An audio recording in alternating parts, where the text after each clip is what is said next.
আজান দিয়ে দিয়েছে, কিন্তু আমি এখনও খাই নাই। আমি আজকে খাবো, পানিটাও খাবো। আমার তেমন কোনো পিপাসা লাগেনি আজকে, অত খিদাও লাগেনি। আজকে আমি আপনাদের সাথে অনেক গুরুত্বপূর্ণ কথা বলবো।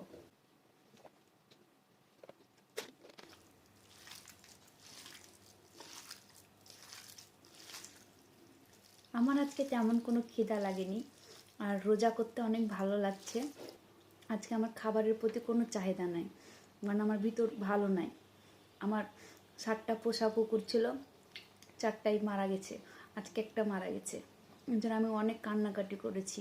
আমি নিজে মেয়ে মানুষ হয়ে মাটি খুঁড়ে ওদেরকে মাটি দিয়েছি। আমি সবগুলোকে আমি নিজেই মাটি দিয়েছি।